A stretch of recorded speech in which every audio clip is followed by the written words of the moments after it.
औज़ुबिल्लाहिमिनश्शैतानिर्रजीम बिस्मिल्लाहिर्रहमानिर्रहीम।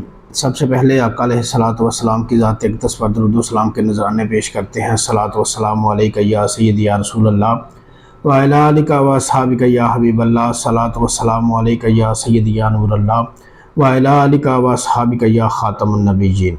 मेरा नाम है जी डॉक्टर उस्मान इलियास और मैं अपने YouTube channel doctor Usman official पर आप तमाम दोस्तों को खुशामदीद कहता हूँ। सबसे पहले तो जिन दोस्तों ने अभी तक मेरे चैनल को सब्सक्राइब नहीं किया उनसे मैं रिक्वेस्ट करूंगा कि मेरे चैनल को लाजमी सब्सक्राइब करें और बेल आइकन को लाजमी प्रेस करें ताकि मेरी हर नई आने वाली वीडियो आप तक सबसे पहले पहुंच सके।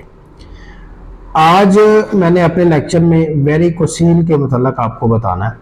वेरिकोसील क्या होता है, उसकी अलामात क्या होती हैं, उसके नुकसानात क्या हैं और उसका इलाज क्या है। सबसे पहले तो वेरिकोसील के मतलब मैं आपको बताता हूँ कि वेरिकोसील होता क्या है।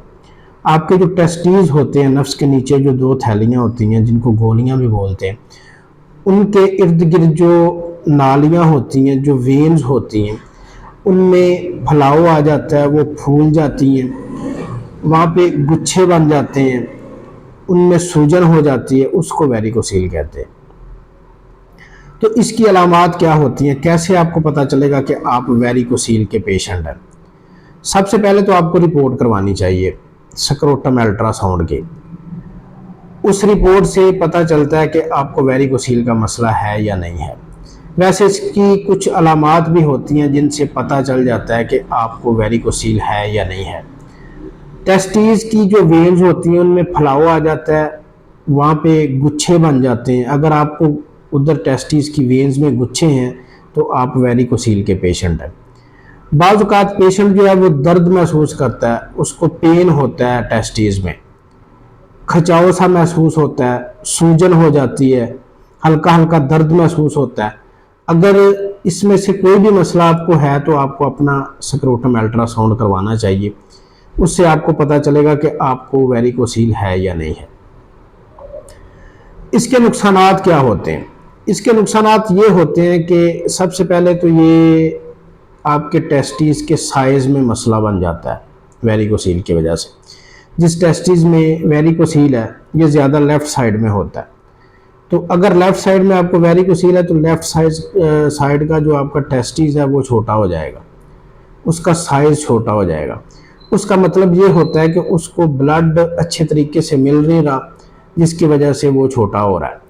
और जैसे वो छोटा होगा तो वो अपना वर्क करना जो है ना वो आहिस्ता आहिस्ता कम कर देगा, यानी कि स्पर्म बनाना कम करेगा, जिसकी वजह से आपके जो तौलीदी जरासीम होते हैं जिनको स्पर्म्स कहते हैं वो आपके कम होना शुरू हो जाएंगे। सबसे बड़ा नुकसान तो आपका ये होगा, यानी कि आपको वेरिकोसील आहिस्ता आहिस्ता भांजपन की तरफ लेके जाता है।